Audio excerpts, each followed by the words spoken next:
So we're over here on Quadra Island, and we've stopped in Gowlland Harbour, which is actually where I grew up. And I'll show you what it looks like here. We're on the dock here, just taking a look. This was my front yard when I was a kid, and so you can see the paradise that I had as my front yard. I always used to joke that my front yard was the Pacific Ocean, and my backyard was basically endless forest.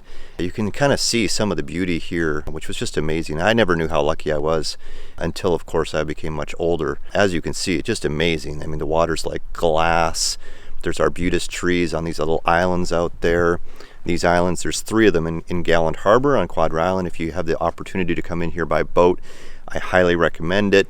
There's, if memory serves, let's see, fawn, stag, no, it's not stag, stag's another one, but 3 different deer names. I know one is fawn, one is doe, and one is it stag? It might be, but I'm probably making a mistake there. I gotta go look at a map. But anyway, there's 3 main islands there. One is an old Indian burial ground, and many people are not really aware of that history. And actually on the beach here, as a kid, I would find Indian beads all the time, which was really cool. And there's like little bits of glass, little bottles, little trinkets that you'll find. I don't know about now, but 20 years ago, the beach was very rich in those little treasures that kids would love finding. And also tons of the wild animals and stuff like that. Minks, otters, raccoons, seals, deer, you name it. There's geese over here, seagulls, of course. So I'm going to film a little bit here, a little bit more, to give you an idea of what we're looking at here, mostly on the beach. Today I won't have an opportunity to go into the forest, but if you're familiar with Pacific Northwest forest, it's pretty standard to that. A little bit more, I would say, first growth, but because it's really untouched over here for the most part. But yeah, pretty amazing spot. If you have the opportunity to come through here, I highly recommend it.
Probably the best destination on Quadra Island to visit would be Rebecca Spit. I'm actually just past the parking lot now.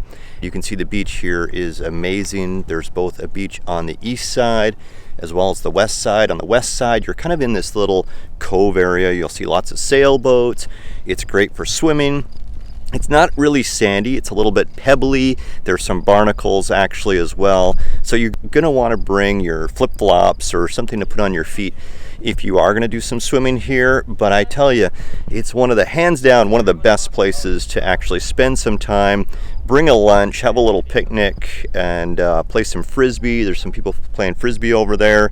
If you wanna bring a dog, it's very dog friendly as well.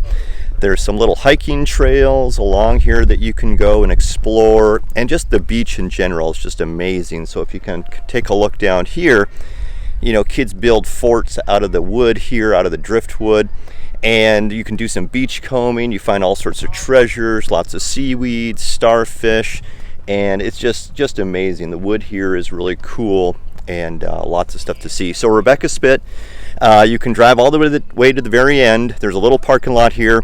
If you can't park there, you have to park further up, and then there's a trail that takes you all the way out to the very end of the spit, which is definitely what you want to do if you have time. Take a look at the views out there. Yeah, it's just really incredible. Pick a nice warm day to come out here. Bring your sunscreen, bring a hat, bring some sunglasses and some water, and have a little picnic if you are going to be here for a little while. So fantastic spot. Number one on my list of things to do on Quadra Island.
So now I am at the very end of the spit.